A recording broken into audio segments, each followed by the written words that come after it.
Tuhan bersamamu. Dan bersama rohmu. Inilah Injil suci menurut Yohanes. Dimuliakanlah Tuhan.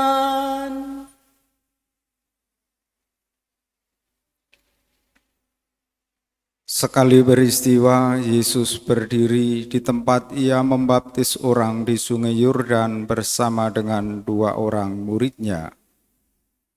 Ketika melihat Yesus lewat, Yohanes berkata, "Lihatlah anak domba Allah." Mendengar apa yang dikatakan Yohanes, kedua murid itu pergi mengikuti Yesus. Tetapi Yesus menoleh ke belakang, melihat bahwa mereka mengikuti dia, lalu Yesus berkata kepada mereka, "Apakah yang kamu cari?" Kata mereka kepadanya, "Rabi," artinya guru, "di manakah engkau tinggal?"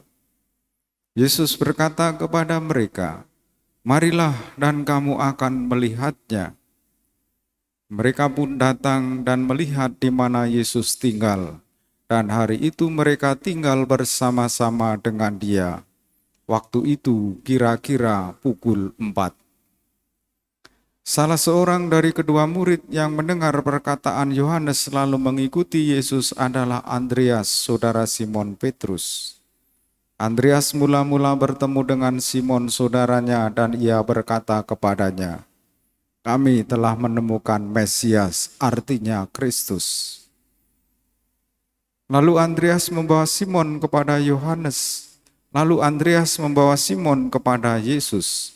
Yesus memandang dia dan berkata, "Engkau Simon, anak Yohanes, engkau akan dinamakan Kefas," artinya Petrus. Demikianlah sabda Tuhan. Terpujilah Kristus.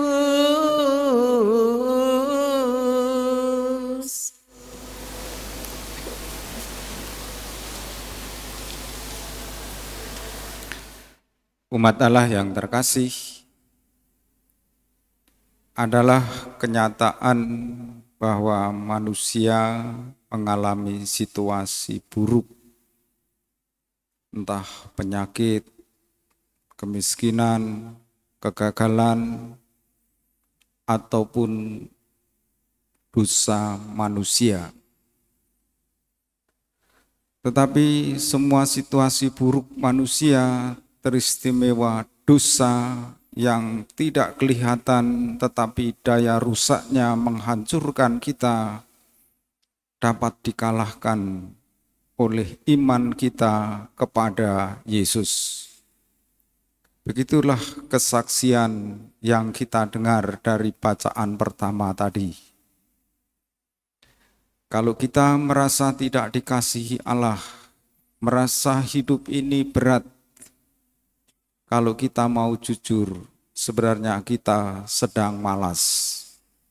Ketika manusia sedang malas, manusia merasa tidak dikasihi, manusia cenderung menjadi busuk karena daging kita ini pada dasarnya akan membusuk. Dosa manusia dapat dihapuskan dengan sakramen baptis.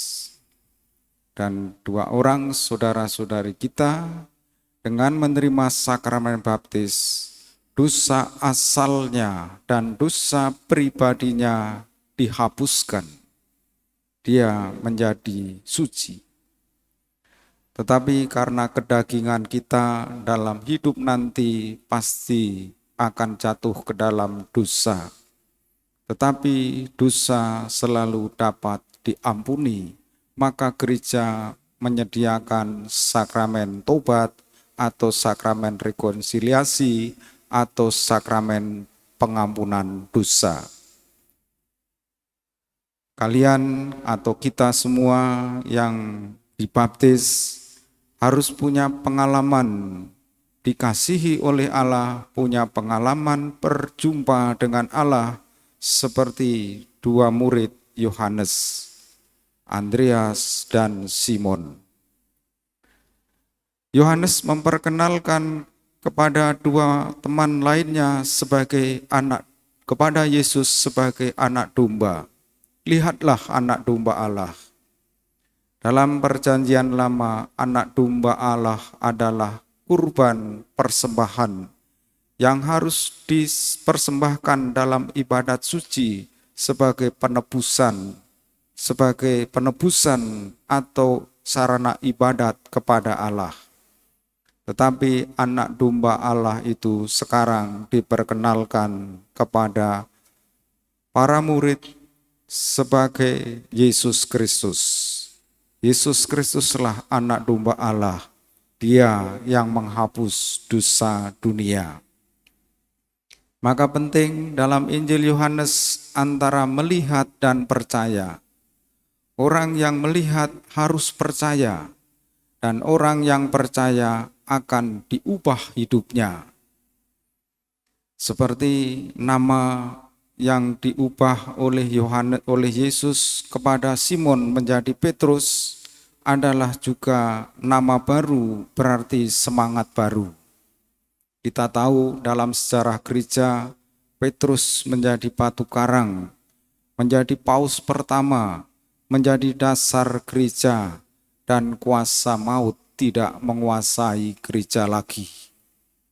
Dan pengalaman seperti itu harus juga menjadi pengalaman kita.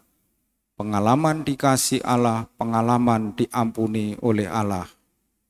Kalau kita punya kasih, kita tidak kekurangan tenaga atau tidak kekurangan cara untuk memperjuangkan apa yang kita kasihi. Kalau kita mengasihi keluarga kita, mengasihi pekerjaan kita, atau mengasihi Tuhan, kita tidak kekurangan tenaga. Kita selalu bersemangat, tidak putus asa meskipun aneka kesulitan dan tantangan menghantui atau kita alami dalam hidup. Mari kita menjadi manusia baru, seperti Petrus dari Kefas dari Simon, atau yang dinamakan Simon menjadi Petrus, menjadi Kefas, menjadi batu karang. Kalau kita menjadi manusia baru, kita percaya bahwa kita sudah ditebus dengan darah anak domba Allah, dan kita mengimani, menemukan Mesias sebagai Kristus, sebagai penyelamat hidup kita. Dengan begitu, kalau kita setia, kita nanti karena kita sudah dibaptis, kita semoga dianugerahi oleh Allah untuk berbahagia bersama para kudus di surga, dan kita akan mengalami kebahagiaan kekal, mengalami kedamaian kekal di surga bila peziaran hidup kita di dunia ini berakhir. Sekarang kita lanjutkan dengan upacara sakramen baptis.